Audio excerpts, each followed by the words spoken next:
Hello friends, कशा आहात सर्व? तर तुम्हा सर्वांचं पुन्हा एकदा स्वागत आहे नवीन व्हिडिओमध्ये, नवीन रेसिपीमध्ये. तर मस्त अशी रेसिपी घेऊन आली आहे बायकांसाठी. तर खूपच मस्त आहे, एकदम झटपट होते.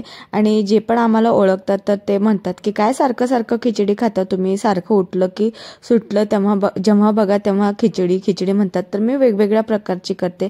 कधी सर्व डाळी मिक्स करून करते, कधी सर्व व्हेजिटेबल्स मिक्स करून करते, तर कधी अख्खा मसूर, शेंगदाणे असं काही मिक्स करून करते. तर कसं करायचं तर ते बघूया. तर येथे तांदूळ घेतलेत मी आणि अख्खा मसूर घेतले, मस्त असं स्वच्छ धुवून घेतले. आणि त्यामध्ये व्हेजिटेबल्समध्ये बटाटे घेतलेत, गाजर घेतले, मिरची घेतली, कांदा घेतला आणि टोमॅटो घेतले. जर इतर कुठल्या तुम्हाला म्हणजे जसं वटाणे वगैरे टाकायचे असेल तर ते पण टाकू शकतात. जिरे, मोहरी घेतली आहे. येथे बिर्याणी मसाला आणि गरम मसाला, काळं तिखट, लाल तिखट, हळद, मीठ घेतले. एकदम सोपी आहे रेसिपी आणि जास्त काही साहित्य लागत नाही. आणि लिंबू पण घेतलं, लिंबू विसरलेला, आणि अद्रक लसणची पेस्ट घेतलेली आहे. तर आता इथे कसं करायचं ते बघूया. तर सर्वात आधी कुकरमध्येच करणार आहे मी. तुम्ही पातेल्यात करत असाल किंवा कढईमध्ये करत असाल तसंही करा, पण कुकरमध्ये केलं तर एकदम झटपट होते आणि मस्तही लागते कुकरमधली. मला कुकरमधलाच भात आणि म्हणजे खिचडी पण कुकरमध्येच आवडते. तर येथे तेल घेते मी, काय 2-3 पळ्या तेल घेतल्यात मी. माझी पळी छोटी आहे म्हणून 3 पळी तेल घेतले. म्हणजे खिचडीला किंवा पोह्याला तेल जास्त असलं की छान लागते खिचडी पण. मग मस्त असं 3 चमचे तेल घेतले. त्यानंतर तेल चांगलं गरम झालं की त्यामध्ये आपण जे मोहरी आणि जिरे घेतले ते टाकायचे. मी इथे कुठलेही खडे मसाले टाकले नाहीत. तुम्ही करून बघा या पद्धतीने, तुम्ही म्हणसाल खरंच एकच नंबर झालेली खिचडी. मस्त असं जिरे आणि मोहरी तडतडली की त्यानंतर त्यामध्ये कांदा टाकायचा आहे आणि हिरवी मिरची टाकायची आणि चांगलं परतून घ्यायचं आहे. म्हणजे कांद्याचा कलर चेंज होईपर्यंत परतायचं आहे. आणि गॅसची फ्लेम ही कमी करूनच तुम्ही चांगलं जेव्हा पण मसाले फ्राय करसाल गॅसची फ्लेम ही कमीच ठेवा.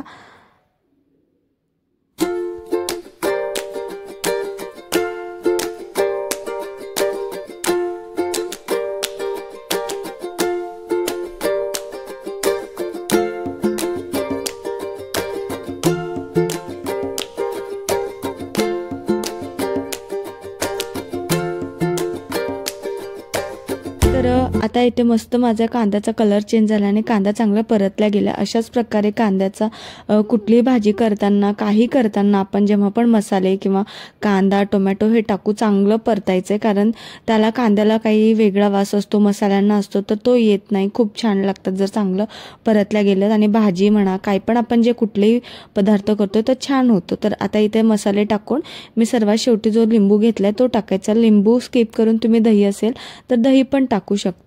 2-3 चमचे दही टाकायचे आणि चांगलं मिक्स करायचं आहे. तर तुम्ही या पद्धतीने करून बघा, नक्की तुम्हाला आवडेल. गरम गरम तुम्ही जेव्हा खासाल ना तर तुम्हाला बिर्याणी पण खायचं मन करणार नाही ह्या खिचडी पुढे. खूपच एकच नंबर लागते. आणि शेंगदाणे दाखवायचे राहिलेले, नंतरून आठवण आली की शेंगदाणे पण, कारण माझ्या मिस्टरांना शेंगदाणे खिचडीमध्ये खूप आवडतात. तर मग सर्वात शेवटी शेंगदाण्याची आठवण आल्यानंतर शेंगदाणे टाकते. आणि सर्व मसाले आणि भाज्या जे आपण टाकल्यात ते परतल्या गेल्यानंतर त्यामध्ये जे आपण तांदूळ धुवून ठेवलेत ते टाकायचं आहे आणि चांगलं मिक्स करून घ्यायचं आहे. आता सगळं व्यवस्थित मिक्स झाल्यानंतर आता पाणी किती टाकायचं हा मोठा प्रश्न असतो. कारण कोणाकोणाला पाणी टाकायचं प्रमाणच कळत नाही. तर एकदम सोपी पद्धत मी सांगते, माझ्या पप्पांनी मला शिकवलेली. पाणी कसं टाकायचं म्हणजे भात करू, खिचडी करू तर कसं टाकायचं.